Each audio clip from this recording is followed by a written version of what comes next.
अस्सलाम वालेकुम नाज़रीन, कुछ बहुत अहम तरीन खबरें तफ़सीलात आपके सामने रखेंगे। एक बहुत बड़ी जंग फिर से दस्तक दे रही है और उसके साथ ही ऑयल प्राइसेस बाकायदा से क्रैश कर गए हैं। आपके सामने रखेंगे फिर पाकिस्तान की इस वक्त बहुत तशवीशनाक सूरत हाल, खासकर बलोचिस्तान के अंदर क्या सिचुएशन है, इंटरनली हमें कितना स्टेबल होने की इस वक्त ज़रूरत है, वो चीज़ें भी आपके सामने रखते हैं। और इमरान खान के हवाले से भी एक और ख़बर आ रही है, गालिबन उन्हें एक और ऑफ़र की गई है, उस हवाले से भी तफसीलात आपके सामने रखेंगे। अगर अभी तक आपने सब्सक्राइब नहीं किया तो प्लीज़ सब्सक्राइब करें, कमेंट सेक्शन में जाके अपने फीडबैक का इजहार भी करें। आगाज़ सबसे पहले करेंगे ईरान अमेरिका जंग, उससे पहले भी बात करेंगे बलूचिस्तान के हवाले से।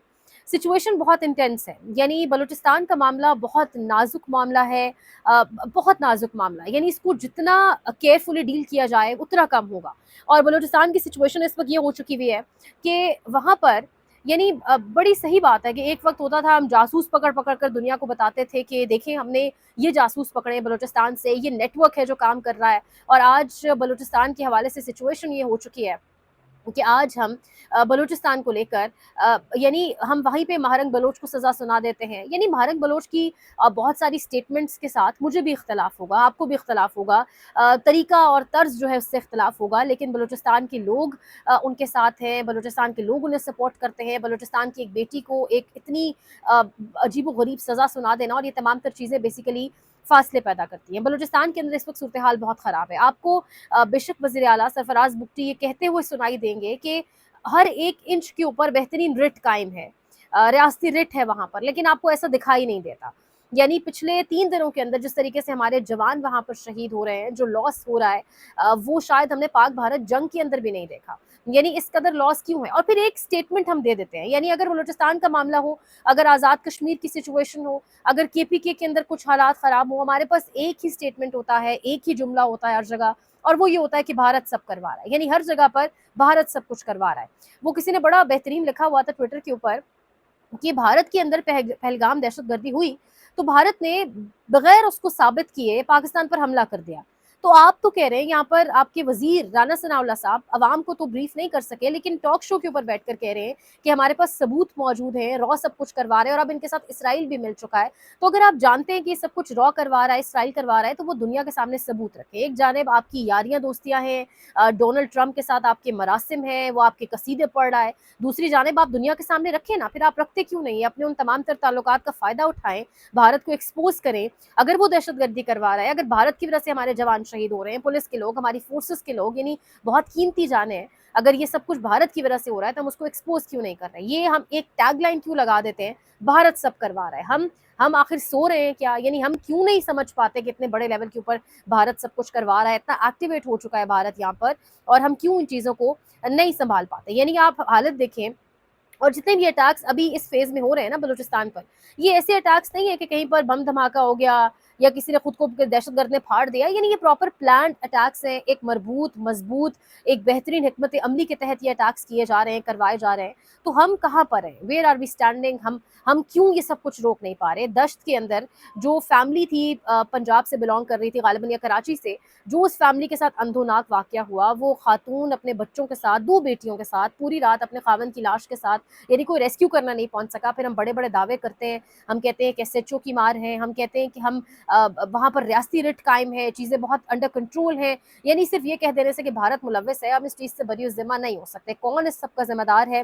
कौन हमारे फोर्सेस की कीमती जाने जाने का जिम्मेदार है?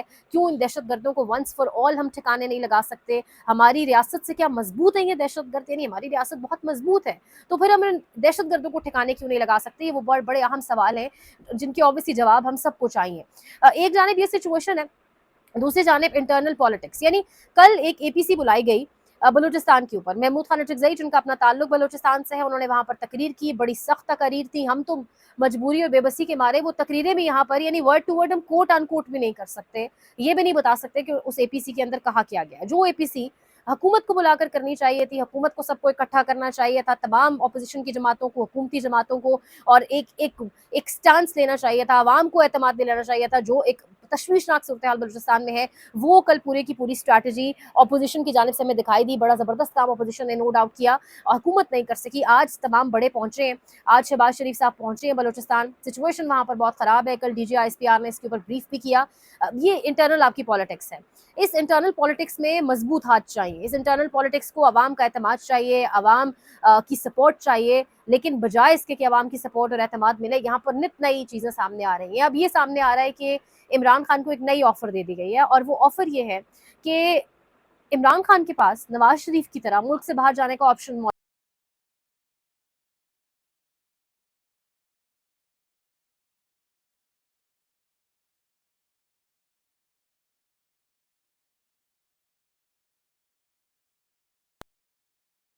से बाहर चले जाएं, और अगर आप नहीं जाते तो फिर हमारे पास इमरान खान को जेल में रखने के अलावा और कोई ऑप्शन मौजूद नहीं है। यानी अगर इमरान खान इलाज की गर्ज से बाहर जाते हैं तो वेल एंड गुड, और अगर नहीं जाते तो फिर इमरान खान को जेल में रखा जाएगा। यानी इस वक्त अगेन हमें internal politics, internal situation, internal हालात को बहुत बेहतर करने की ज़रूरत है। बलूचिस्तान में बहुत अजीब-ओ-गरीब सिचुएशन है। आज़ाद कश्मीर की सिचुएशन हम रिपोर्ट नहीं कर सकते, हालात वहाँ भी जूं के तूं हैं, हालात बहुत ख़राब हैं। अवामी एक्शन कमेटी ने कल एक लेटर तक लिख दिया। अवामी एक्शन कमेटी अब बाकायदा तौर के ऊपर नाम लेके मुखातिब कर रही है सबको। वो वहाँ से पीछे हटने को तैयार नहीं है। रियासत कह रही है कि हम इनके मुतालबात जो अहम थे वो मान चुके हैं, बाकी हम इनका कोई मुतालबा नहीं मानेंगे, इनके आगे नहीं झुकेंगे। और महाजरीन वाला मामला हो, चाहे वो बाकी चीज़ों पर मामला, तो मजीद इनका कुछ भी नहीं माना जाएगा। वहाँ पर अशिया खुर्दनोश की किल्लत है, यानी वहाँ पर सामान नहीं पहुँच पा रहा, लोगों के घर में प्याज, टमाटर, आटा, चावल, चीनी, इन चीज़ों की किल्लत हो चुकी है। लेकिन इस वक्त जो नई एक से एक चीज़ें सामने आ रही हैं, उसमें इमरान खान को अब ये ऑफ़र की जा रही है। तो इस तरीके से चीज़ों को इस वक्त संभालने की कोशिश की जा रही है। मज़ीद इससे बिगड़ेंगी, संभलेंगी नहीं। आपकी जो बैनुल-अक़वामी सिचुएशन है, जिसमें आपके दरवाज़े पर एक जंग खड़ी है, यानी आपका बलूचिस्तान जिसमें हालात ख़राब हैं, फिर आपका ईरान जहाँ पर सिचुएशन ये है, यानी आपका ईरान, क्योंकि चाबहार और बलूचिस्तान बिल्कुल साथ-साथ हैं। चाबहार में अटैक्स हो रहे हैं इस वक्त अमेरिका की जानिब से। बलूचिस्तान के अंदर जब कुलभूषण यादव को पकड़ा गया तो वो भी ईरान की सरजमीन, और ईरान की सरजमीन से ही वो नेटवर्किंग हो रही थी। सब कुछ यानी बहुत ज़्यादा इंटरलिंक्ड है। तो बजाय इसके कि आप अपनी सिचुएशन को, अपनी इंटरनल पॉलिटिक्स को, अपनी इंटरनल पॉलिसीज़ को, अपनी सिक्योरिटी को मजबूत करें, हालत ये बन चुकी है कि अब ये सब कुछ हो रहा है। अब ईरान और अमेरिका की जंग, यानी अगर ये कहा जाए कि तीसरी जंग मुसल्लत की गई है ईरान पर तीसरी मरतबा, तो गलत नहीं होगा। तीसरी मरतबा इसलिए क्योंकि पहली जंग 2025 में शुरू हुई, फिर 2026 फरवरी रमज़ान के अंदर मामला शुरू हुआ, और फिर जुलाई 2026 MOU जो साइन हुआ, जिसको इस्लामाबाद MOU का नाम दिया गया। उसके बाद दोबारा न जाने डोनाल्ड ट्रंप का दिमाग ख़राब हुआ, या तो आयतुल्लाह ख़मेनी की जो तदफीन की, जो जनाजे के मनाजिर सामने आए, वो बर्दाश्त नहीं कर सका डोनाल्ड ट्रंप, और दोबारा से जंग का आगाज़ हो चुका है। यानी जो मामला शुरू हुआ कुम से, नजफ़, करबला, उसके बाद मशहद के अंदर तदफीन होना थी, और उससे पहले पहले अब सिचुएशन ये हो चुकी है कि अमेरिका ने ईरान के ऊपर अटैक्स कर दिए हैं, और ईरान ने जवाबन हमला किया है। ईरान ने जवाबन मिज़ल और जो डीपू साइड से अमेरिका की, उसके ऊपर हमला किया है। ईरान ने जवाब दिया है बहरीन और कुवैत के अंदर हमले करके। ईरान ये कह रहा है कि सिर्फ यहीं तक हम नहीं रुकेंगे, अगर जारियत इसी तरीके से चलती है तो हम बहुत ज़बरदस्त जवाब अमेरिका को देंगे। जो बाकी फ़ौजी अड्डे हैं सऊदीया के अंदर, दुबई के अंदर, UAE के अंदर, इन तमाम तर जगहों पर जवाब दिया जाएगा। तो ये सिचुएशन जाएगी किस जानिब? आपका पेट्रोल, जो ऑयल प्राइसेस हैं वो क्रैश कर चुकी हैं। $78 यानी $78 पर बैरल आपकी ऑयल प्राइस है। पाकिस्तान में तो इल्ला माशाल्लाह होता ये है कि आपने जब कम करनी हो प्राइसेस तो फिर हफ्तावार पॉलिसी पर चले जाते हैं, और अगर आपने बढ़ानी हो तो आप फिर वो तेज़ी से स्काई रॉकेट की तरह बढ़ा देते हैं। तो अब बढ़ गई है आलमी मार्केट में, और देखिएगा फ़ौरन उसका इम्पैक्ट हमारे मुल्क में भी आएगा, हम आवाम को लूटा जाएगा। तो अब सिचुएशन ये है, जो मेन लैंड है ईरान का, उसके ऊपर अटैक्स हो रहे हैं, रेलवे ट्रैक्स के ऊपर अटैक्स हो रहे हैं। अमेरिका जो है वो अटैक्स कर रहा है इस चीज़ को, यानी एडमिट कर रहा है। ईरान ने अब जो धमकी दी है, उसने कहा है कि हम NPT से दस्तबरदार हो जाएंगे, यानी फिर हमसे ना यूरेनियम पर बात कर सकेंगे आप, ना न्यूक्लियर पर बात कर सकेंगे आप। हम NPT के अंदर इस वक्त तक मौजूद थे, लेकिन फिर हम उस ट्रीटी से निकल जाएंगे, हम दस्तबरदार हो जाएंगे। और अपना हुर्मस, जिससे आप कहें कि पूरी दुनिया के तेल का 20%, 20% पूरी दुनिया के ऑयल का जहां से गुजरता है, जिस बंदरगाह से गुजरता है, स्ट्रेट ऑफ हॉर्मुज़, उसको दोबारा बंद कर दिया जाएगा। पिछले 24 घंटों के अंदर सबसे कम तरीन कार्गो शिप्स वहां से गुजरी हैं, गालिबन 14 या 13।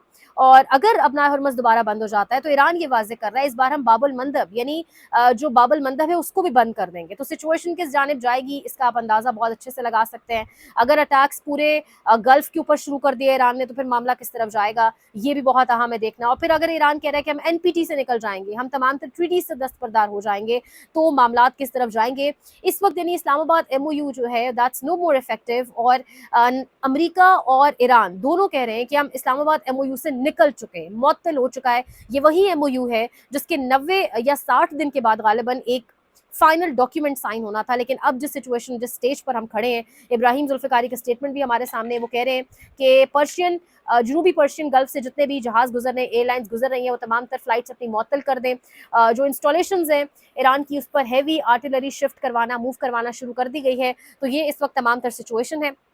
हालात ऑब्वियसली बहुत ख़राब हैं। आपकी ऑयल प्राइसेस जब पूरी आलमी मार्केट्स में ऊपर जाएंगी तो आपके मुल्क के अंदर मईशत की क्या सिचुएशन हो जाएगी, फिर आप अपनी इंटरनल पॉलिटिक्स को किस तरह तरीके से संभाल रहे हैं। बलूचिस्तान में आपके हालात ख़राब हैं, ईरान के अंदर जंग चल रही है, आज़ाद कश्मीर की सिचुएशन ऐसी है। तो इन तमाम तर चीज़ों के अंदर बहुत ज़रूरी हो गया है, यानी ये लास्ट कॉल आप इसको कह सकते हैं कि आप पूरी लीडरशिप को एक जगह के ऊपर बिठाएं। बलूचिस्तान के फैसले बलूचिस्तान की क़यादत की मौजूदगी में करें, केपी के फैसले केपी की क़यादत की मौजूदगी में करें, आज़ाद कश्मीर के फैसले आज़ाद कश्मीर की हकीकी क़यादत की मौजूदगी में करें, ताकि चीज़ें सॉर्ट हो सकें, ताकि चीज़ें बेहतरी की तरफ जा सकें, वरना सिचुएशन बहुत ज़्यादा आउट ऑफ कंट्रोल है।